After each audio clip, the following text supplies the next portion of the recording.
Assalamualaikum warahmatullahi wabarakatuh. Saya Kholis Nursaima dari AK 17A akan mempresentasikan hasil laporan kerja praktik saya dengan judul Prosedur Pembayaran Jasa Pengiriman pada PT Pos Indonesia Karawang.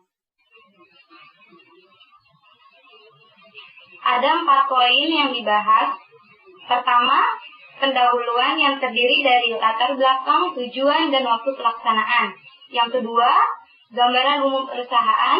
Yang ketiga, tinjauan pustaka. Dan yang keempat, pelaksanaan kerja praktek. Ya, di sini ada latar belakang.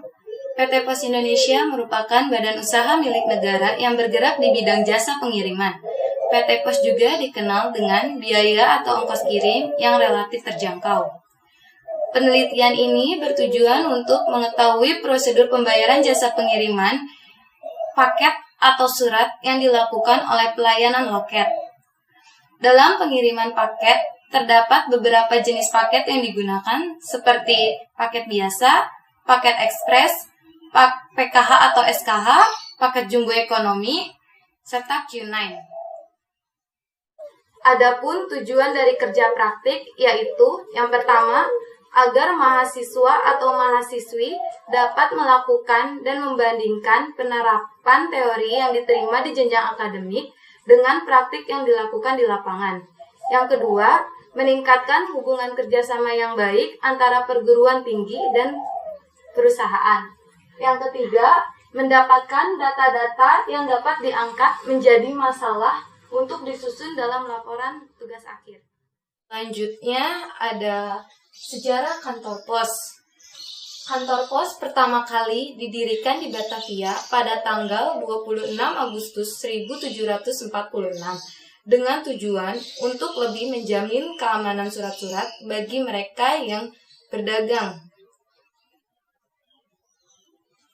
Pos Indonesia telah mengalami beberapa kali perubahan, mulai dari status dari jawatan PTT atau Pos Telegraf dan Telepon, Perusahaan Negara Pos dan Telekomunikasi, PM Postel, pada tahun 1965 berganti menjadi Perusahaan Negara Pos dan Giro, PN dan Posgiro, dan pada tahun 1978 berubah menjadi Perum Pos dan Giro. Selama 17 tahun berstatus Perum, maka pada Juni 1995 berubah menjadi Perseroan Terbatas dengan nama PT Pos Indonesia. Selanjutnya ada profil perusahaan. Kantor Pos Karawang merupakan kantor pos cabang dalam kota yang terletak di alun-alun Karawang dengan kode kantor 41300. Jenis kantor ini termasuk ke dalam pemeriksa tipe B dan bagian dari kantor pos regional 5 Bandung. Kantor pos memiliki visi dan misi, yaitu visinya menjadi pilihan utama layanan logistik dan jasa keuangan. Misinya yang pertama, memberikan solusi layanan logistik e-commerce yang kompetitif. Yang kedua, menjalankan fungsi disignot operator secara profesional dan kompetitif.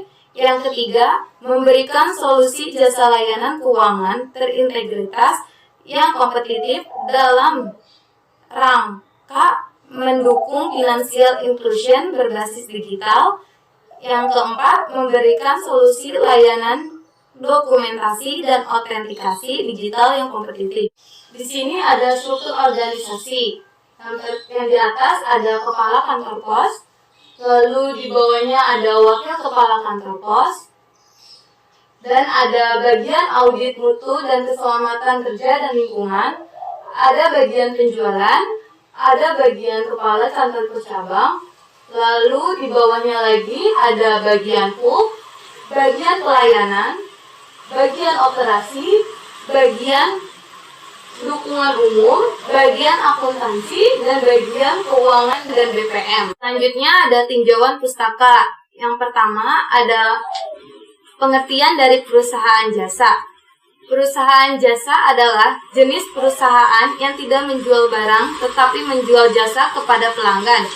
Menurut Saiful M. Ruki, dalam mengelola perusahaan jasa profesional, Jasa adalah pelayanan yang dimiliki oleh satu atau lebih yang memberikan manfaat bagi penggunanya.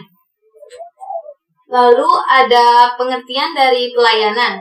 Menurut Munir, pelayanan adalah kegiatan yang dilakukan oleh seseorang atau sekelompok orang dengan landasan faktor materi melalui sistem, prosedur dan metode tertentu dalam rangka usaha memenuhi kepentingan orang lain sesuai dengan haknya. Pelayanan hakikatnya adalah serangkaian kegiatan, karena itu pelayanan merupakan sebuah proses. Sebagai proses, pelayanan berlangsung secara rutin dan berkesinambungan meliputi seluruh kehidupan orang dalam masyarakat. Selanjutnya ada pengertian dari prosedur. Menurut Mulyadi, prosedur adalah suatu urutan klerikal biasanya melibatkan beberapa orang dalam satu departemen lebih yang dibuat untuk menjamin penanganan secara seragam transaksi perusahaan yang terjadi berulang-ulang. Prosedur dibagi menjadi dua jenis, yaitu prosedur sekunder dan prosedur primer. Lalu ada pembayaran. Menurut Hasibuan, pembayaran yaitu berpindahnya hak pemilik atas sejumlah uang atau dan dari pembayar kepada penerimanya, baik langsung maupun melalui media jasa-jasa perbankan. Pembayaran dibagi menjadi dua, yaitu pembayaran tradisional dan pembayaran modern. Lalu ada biaya. Di sini menurut Mulyadi, dalam arti luas biaya adalah pengorbanan sumber ekonomi yang diukur dalam satuan uang yang terdiri atau kemungkinan akan terjadi untuk tujuan tertentu. Ada 4 unsur pokok dalam definisi biaya tersebut, yaitu yang pertama, biaya merupakan pengorbanan sumber ekonomi. Yang kedua, diukur dalam satuan uang. Yang ketiga, telah terjadi atau akan terjadi. Yang keempat, pengorbanan tersebut untuk tujuan tertentu. Pada PT Pos Indonesia, jenis-jenis tarik biaya paket PT Pos dibedakan ke dalam beberapa jenis, yaitu yang pertama, paket pos biasa, waktu pengirimannya 1-2 minggu dengan tarif 9.500 per kilonya.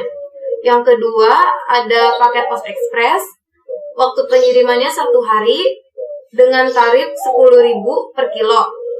Yang ketiga, ada PKH atau SKH, waktu pengiriman 2-4 hari dengan tarif 7.000 per kilo. Lalu ada PJE atau Jumbo Ekonomi, waktu pengirimannya 5 hari dengan tarif 21.000 per 3 kilo. Yang terakhir ada Q9, waktu pengirimannya 9 jam dengan tarif 15.000 per kilo. Lalu ada kedudukan dan koordinasi. Di sini penulis berkedudukan atau bekerja praktik di bagian pelayanan sebagai loket untuk melayani dan memproses pengiriman paket yang akan dikirim oleh customer. Selain itu, penulis juga sempat ditempatkan di bagian puri atau puri kirim, yaitu tempat untuk mensortir barang-barang yang telah didata oleh loket lalu dikirim ke puri untuk disortir berdasarkan kode pos alamat yang sudah tertera di nomor resi yang ada di paket, lalu memberikannya kepada kurir untuk diantarkan ke para customer. Adapun tugas-tugas yang dilakukan oleh penulis sebagai petugas di loket, yaitu yang pertama, melayani customer yang akan mengirim paket. Yang kedua, membuat resi pengiriman. Yang ketiga, melakukan transaksi dengan customer. Yang keempat, melakukan pelaporan neraca. Lalu, adapun tugas yang penulis dapatkan dari puri, yaitu yang pertama, membuka kantong barang yang diterima dari setiap cabang. Yang kedua, mencocokkan jumlah barang dengan jumlah yang tercantum di manifest. Yang ketiga, melakukan penembakan pada barcode yang ada di paket. Yang keempat, mensortir barang sesuai dengan tujuan. Yang terakhir, membuat manifest kirim. Adapun permasalahan-permasalahan yang dihadapi selama mengerjakan kerja praktik di loket. Yang pertama, dalam pengisian alamat, terkadang sering salah memasukkan kode pos alamat yang dituju karena ada beberapa kode pos yang tidak diketahui. Yang kedua, alamat yang ditulis customer tidak sesuai dengan alamat yang dituju. Atau customer kurang lengkap dalam pengisian alamat. Yang ketiga, terkadang alamat yang dituju tidak terjangkau oleh sistem sehingga sulit ditemukan. Yang keempat, belum terbungkusnya paket sesuai dengan ketentuan pos. Adapun solusi dari permasalahan di bagian loket, yaitu yang pertama, sebelum memasukkan kode pos, penulis memeriksanya kembali dan penulis melakukan pencatatan kode pos masing-masing setiap kecamatan. Yang kedua, penulis sebagai yang ditugaskan di loket menanyakan dan memastikan apakah alamat yang ditulis customer sudah benar dengan tujuan agar tidak terjadi salah salur dalam pengiriman barang.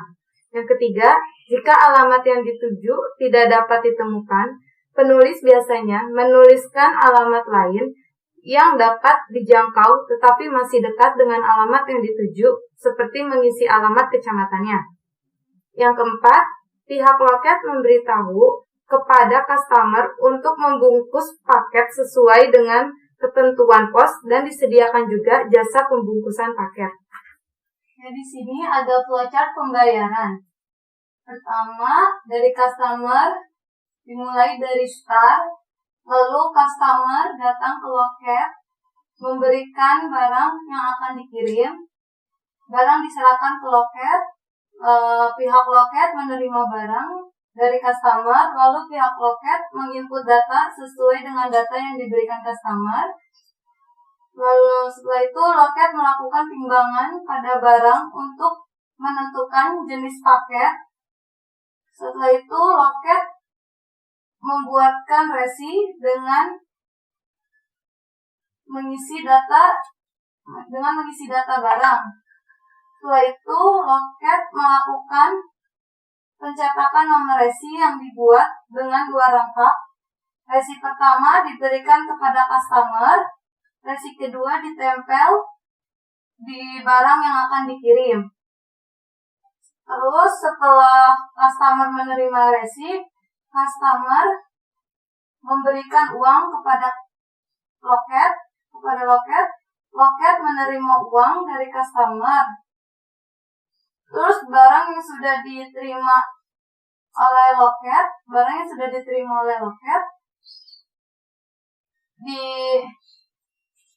dan ditempel nomor resi, dikumpulkan, kemudian diserahkan ke bagian kurir oleh petugas loket. Setelah itu pihak kurir mensortir barang. Setelah barang disortir sesuai dengan alamat tujuan, barang diberikan kepada kurir, lalu barang dikirim ke alamat tujuan. Setelah itu tugas selesai. Jadi kesimpulannya adalah PT Pos Indonesia merupakan perusahaan milik negara yang bergerak di bidang jasa pengiriman. PT Pos Indonesia juga dikenal dengan biaya atau ongkos kirim yang relatif terjangkau. Pada PT Pos Indonesia, tarif pembayarannya berbeda-beda tergantung jenis paket pengiriman, berat paket, serta jarak yang ditempuh. Dalam melaksanakan kerja praktik di PT Pos Indonesia, penulis mendapatkan ilmu yang sangat bermanfaat. Penulis juga dapat menyimpulkan bahwa kegiatan selama melakukan kerja praktek ini sangat berguna, di mana yang pertama, penulis dapat memahami dan mengetahui apa saja yang harus dilakukan saat bekerja di kantor pos. Yang kedua, penulis dapat memahami bagaimana kondisi yang ada di dunia kerja. Yang ketiga, penulis dapat memahami tentang bagaimana pemecahan suatu masalah di dalam dunia kerja. Yang keempat, penulis menyadari bahwa masih banyak kekurangan pada saat melakukan kerja praktik. Yang kelima, dengan adanya PT Pos Indonesia memudahkan masyarakat dalam mengirim barang atau surat ke seluruh pelosok Indonesia. Adapun saran yang dapat penulis berikan, yang pertama, lebih banyak meningkatkan kerjasama dalam tim yang baik dalam suatu bagian maupun seluruh bagian yang ada di PT Pos Indonesia Karawang. Yang kedua, lebih banyak memberi kesempatan untuk mahasiswa atau mahasiswi yang ingin melakukan kerja praktik di PT Pos Indonesia. Yang ketiga, lebih mengutamakan kepuasan customer agar tetap menjadi pilihan yang diminati dalam jasa pengiriman paket atau surat. Sekian presentasi dari hasil laporan kerja praktik saya. Mohon maaf apabila banyak kesalahan. Assalamualaikum warahmatullahi wabarakatuh.